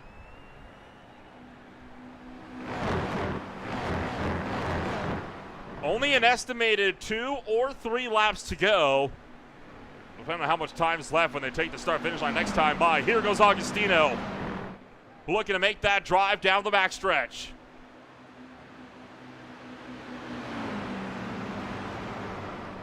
And in a pretty textbook move, Augustino going to make the pass. Hammonds can do nothing but watch behind. So put Augustino to the point. The rest of the field still in tight dogfight of themselves, deeper in the pack. Wherever there's cars, rest assured there's a nose-to-tail battle somewhere. 5 out of 60 minutes left to go.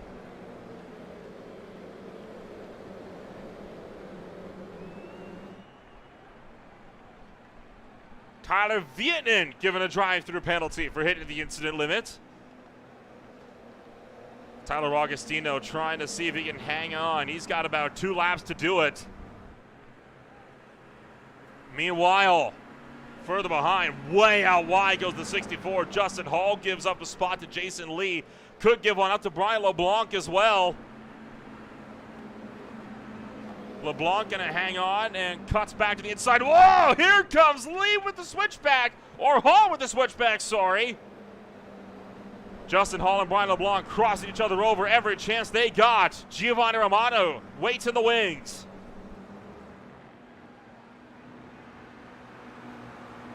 To the exit of Stavolo.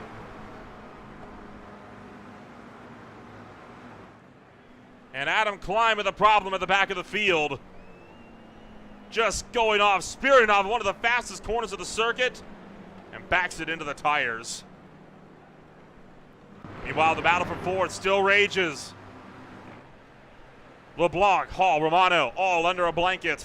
The top 3 started to pull away. LeBlanc wins the fight for fourth, but oh boy, power sliding through the final corner.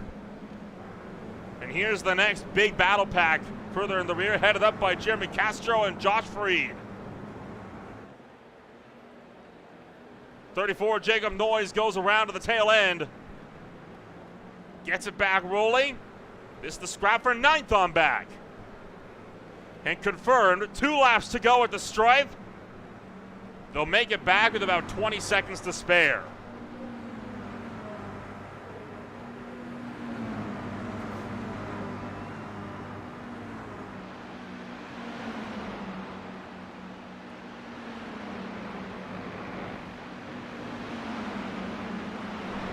Oh boy, Darren Bai cutting across Radion. That'll be a slowdown penalty for sure. So Bai gonna have to pull over, and that'll be game over for his efforts. Hammond's unable to make a move on Augustino down the straight. No moves being made for drivers deeper in the field. First side-by-side into the Lacombe. Gonna be Tucker trying to get around Jeremy Castro. But Castro holding on round the outside of Lacombe and into Malmedy. Tucker with that inside line, can't get there. Castro is through, and in fact, Josh Freed gonna follow through as well. Great overtake there, Josh Freed making the move, and around goes Tucker. Spins into the grass, saves it, keeps it off the wall.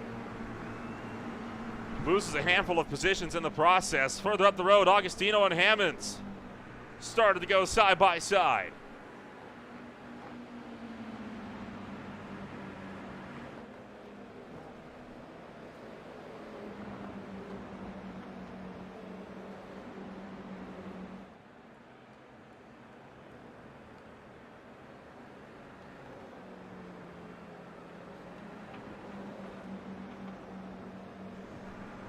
Minute and a half to go.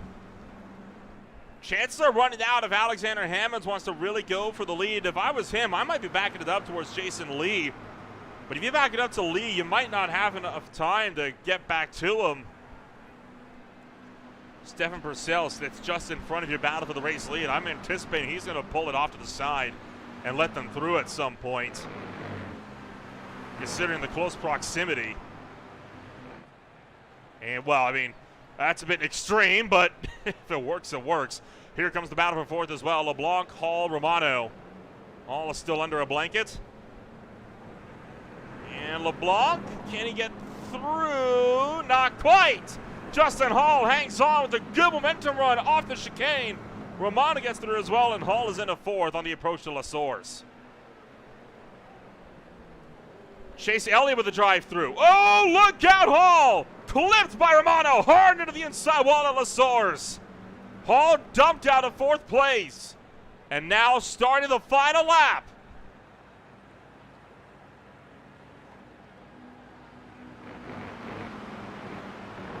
One lap to go, it is on. Alexander Hammonds knows if he wants to have an opportunity, his best chance is into Lacombe right here, right now. Pulls to the left. Augustino defends right.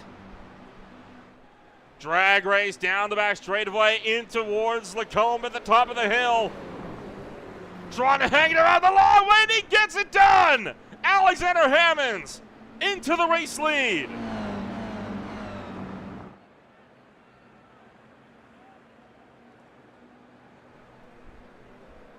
Alexander Hammonds able to hang on.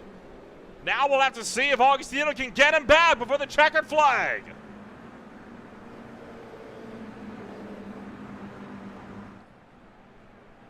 We have not had a repeat winner so far in 2024. And no matter what happens, we are going to be getting our 5th different race winner this afternoon. All 3 drivers chasing their first. Augustino clinging on by 1/3 of a second to the back of Alexander Hammonds. Seeing if he has got anything.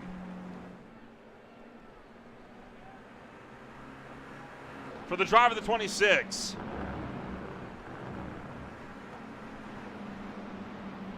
Back straight away. Final time out of Stavolo. Now on the final run to Blanchimont. Here we go. Augustino pulls alongside. They touch doors.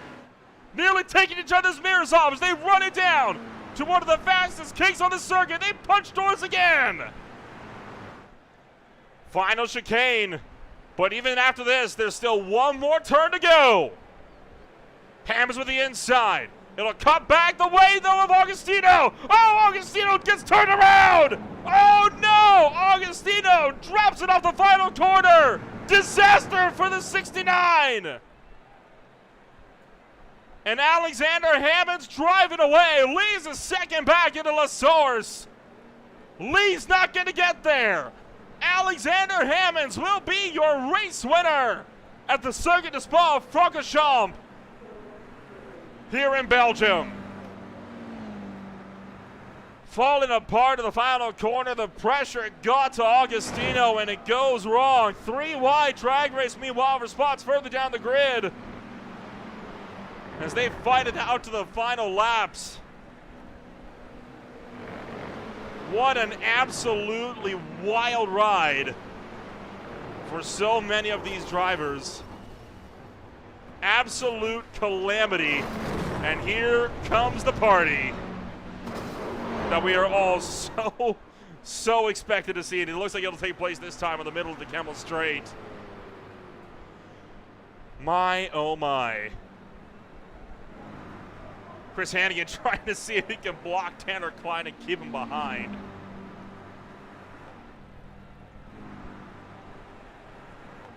The 0-2 Ryan Murphy coasting to the line as he runs out of fuel. Alex Harrison and Ethan Condy, one of the last battles for position on the racetrack. This is all the way down for 38th. Castro goes around.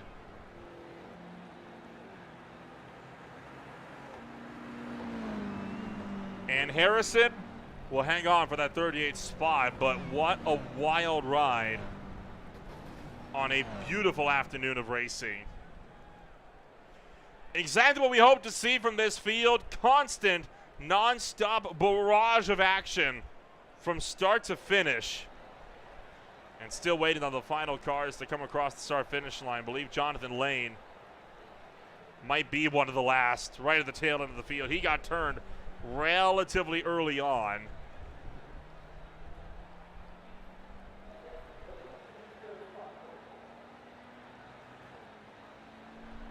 And for Jonathan Lane, he will come across the start-finish line. He'll finish 41st as the last car on the lead lap. So, with everything said and done, let's take a rundown of what your official post-race results look like after a wild one from the Ardennes. It is Alexander Hammonds taking up the race win at the end of the night. He becomes the 5th different race winner of the season in 5 races. Jason Lee is second. Giovanni Romano will score a surprise third-place finish, just out-dragging Kyle Blevins. Shane Cameron starts it up in 5th with Brian LeBlanc in 6th, Jeremy Castro 7th, Josh Reed 8th, Justin Hall and Chris Bright bring up the top 10. Austin Tucker 11th, Keaton Crothers in 12th, Corey Barrett 13th, Darren Bye 14th, Clanton 15th, Aaron Thacker at 16th, Ben Williams is 17th, Chris Flamion is in 18th, Jacob Noyes and Baron Morton round to the top 20. From there you have Evan Campbell, Alexander Bueller, Blake Gambrill, Brooks Thwaiton, Adam Joseph Milhot, Eric Ronenberg, Tanner Klein, Stephen Glenda, Ryan Verhulst, and Ryan Murphy. And round out the field is Tyler Carlton, Tyler Augustino, Jonathan Lefebvre, Adam Jackson, Chase Ellis, Chris Hannigan, Alex Harrison, Tyler Vietnan, Adam Klein, Ethan Connie, Jonathan Lane, with Purcell and Auto finishing 1 and 3 laps down. Jordan Babcock and Graham Jordan did not make the start of racing action this afternoon. So that is that then. An extremely wild ride for all involved here in the closing laps. And we'll get the chance now to talk to a bunch of the drivers here that finished this race up on the podium. And we'll, of course, be looking to kick it off first and foremost with your race winner here tonight, Alexander Hammonds. He will come home, taking up the race win this afternoon, and he is going to be the 5th different winner of the 2024 A campaign. Alex, it is a big win for you this afternoon, and one that did not come easy, making that last lap pass on Jason Lee into Lacombe. Walk us through it. I honestly, it was such a crazy race. I ended up, I do not know if this was picked up by y'all, but in the sprint race, I was on the grid sitting there, and all of a sudden it booted me and made me start from pit lane. So I had to start from pit lane in the sprint, work my way back up to where I qualified, and then start the race from there. It was a wild series of events.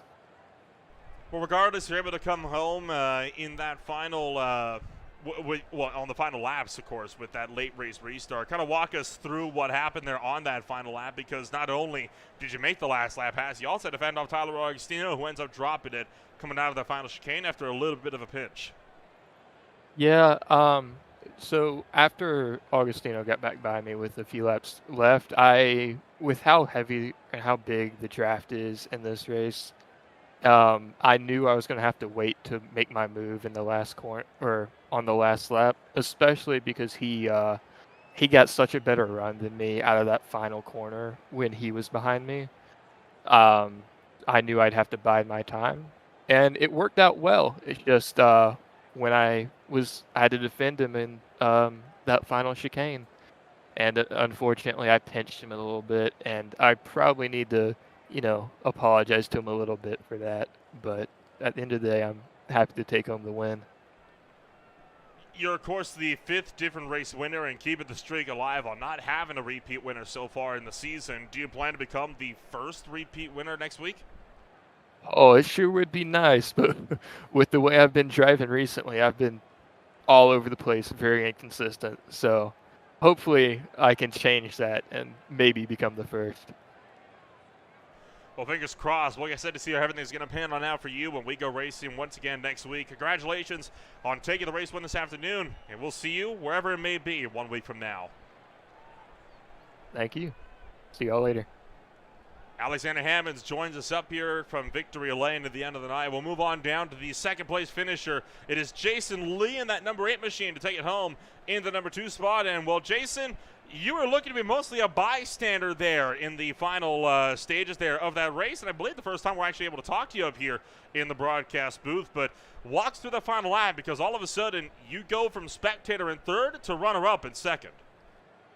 Yeah, I made some progress on the restart. I went from like 5th to 4th and got by Justin when he made a mistake, and then I was just a spectator. I was happy just to live in their toe and pull a gap on the pack behind, but I gave them enough space that if they came together, because they doored each other a couple times on the last 2 laps, that I could get by clean, and lo and behold, out of the bus stop, they came together and I was able to slide by.